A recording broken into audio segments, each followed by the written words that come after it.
हरे कृष्ण। आप लोग सभी को मेरा स्वागत है इस भगवद गीता कोर्स में। तो आज भगवद गीता का दूसरा अध्याय, पिछली बार हम 3 श्लोक चर्चा किए थे, 15, 16, 17। 18वां श्लोक हम चर्चा करेंगे। 17वां श्लोक में हम चर्चा किए थे कि अविनाशी आत्मा जो सारे शरीर में व्याप्त है उसको अविनाशी समझो। अंतवंतई में देहा नित्यस्य युक्ताः शरीरिणः अनाशिन प्रमेयस्य तस्माद्युद्धस्य भारत। अविनाशी, अप्रमेय तथा शाश्वत जीव के भौतिक शरीर का अंत अवश्य भावी है। अंत मतलब नष्ट होने वाला है, अवश्य नष्ट होने वाला है। अतः हे भरतवंशी, युद्ध करो। ये जो आत्मा है अविनाशी है, अप्रमेय। अप्रमेय का अर्थ है उसको मापा नहीं जा सकता है, लेकिन आत्मा अविनाशी है, अप्रमेय है और शाश्वत जीव है। अविनाशी है, मरने वाला नहीं है। प्रभुपाद जी लिखते हैं भौतिक शरीर स्वभाव से नाशवान है। ये शरीर स्वभाव से नाशवान है, कभी भी नष्ट हो सकता है। हम देखते हैं हार्ट अटैक हुआ तुरंत आदमी चला जाता है, वो मूर्त शरीर लटकता रहता है। तो एक आदमी बस चला रहा था, बस चलाते चलाते आत्मा शरीर से चला गया, मतलब हार्ट अटैक हो गया। तो गाड़ी चल रहा है तो सामने वाला देखा ये क्या कर रहा है, लुढ़क गया स्टीयरिंग के ऊपर। बाजू में जो आदमी था उसने तुरंत स्टीयरिंग को पकड़ लिया, उसको थोड़ा गाड़ी चलाना मालूम था और उसको बस को थोड़ा सा साइड में लेके गया और साइड में खड़ा कर दिया। तो पूरा बस खचाखच भरा हुआ था, तो 80 लोग खतरे में थे। आत्मा शरीर में रहता है, जो आत्मा ही चलाता है। आत्मा कभी भी ये शरीर को छोड़ के चला जाता है।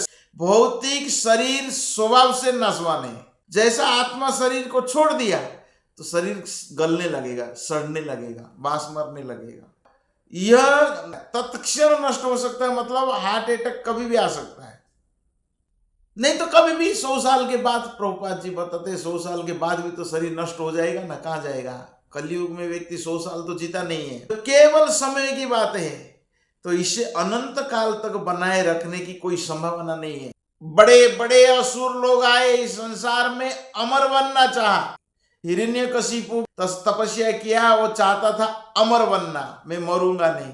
उसने सभी प्रकार वरदान मांग लिया था, लेकिन शरीर तो मृत्यु है भाई, मरने वाला है। कोई संसार में परमानेंट नहीं रहेगा।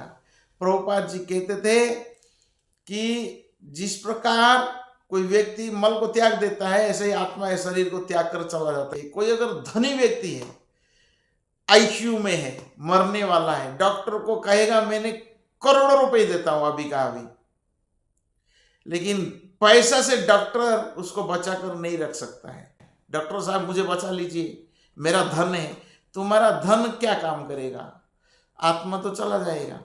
तो व्यक्ति को समझना चाहिए कि धन हमको कभी नहीं बचा सकता है। इस आत्मा कभी भी शरीर को छोड़कर चला ही जाएगा।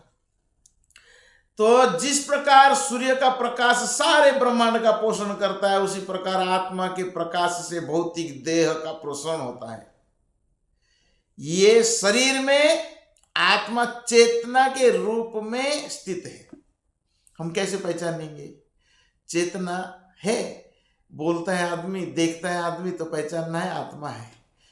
आत्मा जब चला जाता है तो बोल नहीं पाएगा, देख नहीं पाएगा, सुन नहीं पाएगा, कुछ नहीं कर पाएगा। शरीर थोड़ा भी हिलेगा नहीं है, 1 इंच भी नहीं हिलता है। आत्मा इस भौतिक शरीर से बाहर निकल जाता है, शरीर सड़ने लगता है, और अतः आत्मा ही शरीर का पोषक है ना। तो प्रभुपाद जी कहते हैं आत्मा ही शरीर का पोषक है। इसीलिए अर्जुन को उपदेश दिया गया है कि तुम युद्ध करे, धर्म की बलिदान ना होने दे। अपना कर्तव्य को पूरा करना चाहिए, युद्ध करना चाहिए। धर्म युद्ध है, क्षत्रिय का धर्म है युद्ध करना। इसीलिए धर्म के लिए अर्जुन को युद्ध करना चाहिए। 18वां श्लोक है। 19वां श्लोक है, य एनं वेति हंतारम यश्चैनं मन्यते हतम उभौ तौ न बीजानीतो नायम हंति न हन्यते। जो इस जीवात्मा को मारने वाला समझता है तथा जो इसे मरा हुआ समझता है, वे दोनों ही अज्ञानी हैं, क्योंकि आत्मा न तो मरता है और न मारा जाता है। शरीर को हम घातक हथियार से मार सकते हैं, आत्मा शरीर को छोड़ के चला जाता है, लेकिन आत्मा को नहीं मार सकता है कोई, और आत्मा मरा हुआ नहीं है। दूसरा अध्याय का 20वां श्लोक याद करना चाहिए, न जायते म्रियते वा कदाचिन नायं भूत्वा भविता वा न भूयो अजो नित्यः शाश्वतोऽयं पुराणो न हन्यते हन्यमाने शरीरे। आत्मा के लिए किसी भी काल में ना तो जन्म है ना मृत्यु, वह ना तो कभी जन्मा है ना जन्म लेता है ना जन्म लेगा।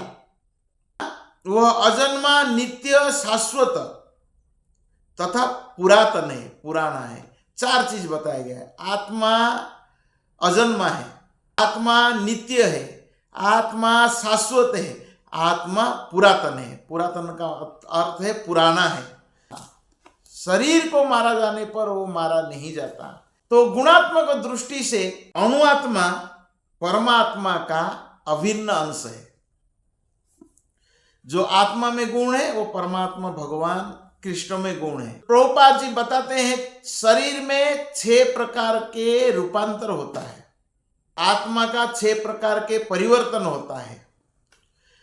पहले माता का गर्भ से आत्मा जन्म लेता है, दूसरा है कुछ काल तक रहता है, तीसरा है बढ़ता है, चौथा है बाई प्रोडक्ट, कुछ उत्पन्न करता है शरीर से, जैसे संतान को जन्म देता है, फिर धीरे धीरे क्षीण होता है और अंत में नष्ट हो जाता है। शरीर बदलता है लेकिन आत्मा कभी नहीं बदलता है। शरीर का परिवर्तन है लेकिन आत्मा का कभी परिवर्तन नहीं है। हर व्यक्ति बूढ़ा होता है, शरीर का बाल भी पक जाता है, काला काला बाल रहता है, समय के साथ वो सफेद हो जाता है, सफेद बाल, उसको काला करना पड़ता है। तो व्यक्ति काला करता है लेकिन अंदर से तो सफेद है ना। तो ऐसे शरीर बूढ़ा हो जाता है, मेकअप होके आया तो बूढ़ा आदमी को थोड़ा मेकअप किया जवान दिखता है, लेकिन अंदर से तो बूढ़ा ही है ना। तो शरीर बूढ़ा होता है, आत्मा कभी बूढ़ा होता नहीं है। आत्मा का किसी प्रकार के परिवर्तन नहीं है। आत्मा कभी जन्म नहीं लेता है, शरीर जन्म लेता है, शरीर का मृत्यु होता है। आत्मा इस शरीर से दूसरा शरीर में चला जाता है, आत्मा शरीर को त्याग देता है। आत्मा का गुण है अजन्मा। तो आत्मा अजन्मा है और नित्य है, शाश्वत है और पुराना है। आत्मा ज्ञान से या चेतना से सदैव पूर्ण रहता है। अतः चेतना ही आत्मा का लक्षण है कि आत्मा 2 प्रकार के हैं, एक अणुआत्मा, दूसरा है विभु आत्मा। तो कठोपनिषद में कहा गया है, इसकी पुष्टि इस प्रकार हुई है, अणोरणीयम महतो महीयान आत्मास्य जंतोर्निहित निहितो गुहायाम तमो क्रतु पश्यन्ति वीतो शोक धातु प्रसादान महिमानम आत्मनः।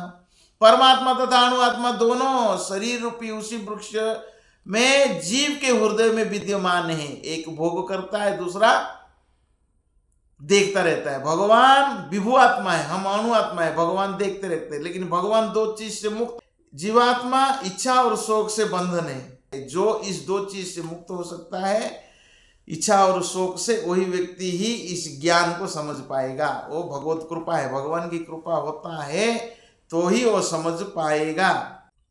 आत्मा अजन्मा है, नित्य है, शाश्वत है और पुराना है। शरीर जन्म लेता है और अनित्य है, अशाश्वत है और पुराना नहीं है, ओल्डेस्ट नहीं है। वो टेम्पोरेरी शरीर है, नष्ट हो जाता है। ओल्डेस्ट कैसा हो सकता है?